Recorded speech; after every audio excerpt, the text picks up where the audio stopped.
যেকোনো পত্রিকা সহ প্রচার মাধ্যমে প্রচারিত বিজ্ঞাপনে প্রধান উপদেষ্টা ডক্টর মোহাম্মদ ইউনূসের ছবি ব্যবহারে নিষেধাজ্ঞা দেওয়া হয়েছে।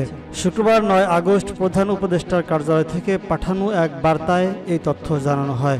বার্তায় বলা হয়, প্রধান উপদেষ্টা ডক্টর মোহাম্মদ ইউনূসকে পত্রিকা সহ বিভিন্ন মিডিয়ায় বিজ্ঞাপন বা অন্য কোনো প্রচারণায় ছবি ব্যবহার নিষিদ্ধ করা হলো প্রধান উপদেষ্টার কার্যালয় থেকে। যার অর্থ, যে কোনো ধরনের বিজ্ঞাপন বা শুভেচ্ছা বার্তায় এখন থেকে দেশের নবগঠিত অন্তর্বর্তীকালীন সরকারের প্রধান উপদেষ্টার ছবি ব্যবহার করা যাবে না। এদিকে গত বৃহস্পতিবার ৮ আগস্ট রাতে নতুন সরকারের প্রধান হিসেবে শপথ নেন শান্তিতে নোবেলজয়ী অর্থনীতিবিদ ডক্টর মোহাম্মদ ইউনূস।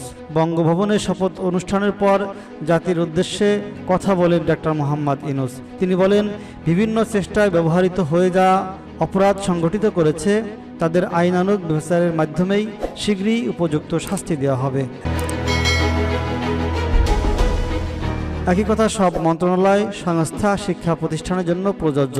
সর্বত্র অপরাধীদের বিচার করা হবে। ডক্টর ইউনূস বলেছেন, আজ প্রত্যেকটি প্রতিষ্ঠান ও তার সদস্যরা নিজ নিজ কর্তব্য পালন করার মাধ্যমে দ্বিতীয় স্বাধীনতাকে উপভোগ করবেন।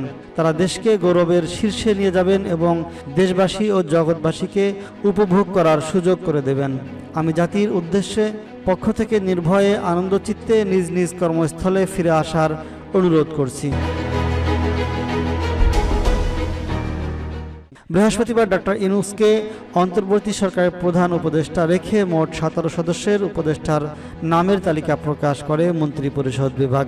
পরে রাত ৯:১৫টার দিকে রাষ্ট্রপতি মোহাম্মদ শাহাবুদ্দিন অন্তর্বর্তী সরকারের উপদেষ্টা ডক্টর ইউনূসকে শপথ পাঠ করান। উল্লেখ্য, বৈষম্যবিরোধী ছাত্র আন্দোলনের এক দফা দাবির মুখে গত সোমবার ৫ আগস্ট প্রধানমন্ত্রীর পদ থেকে পদত্যাগ করে দেশ ছাড়েন শেখ হাসিনা। পদত্যাগের পর দেশ পরিচালনার জন্য অন্তর্বর্তীকালীন সরকার গঠনের প্রক্রিয়া শুরু হয়।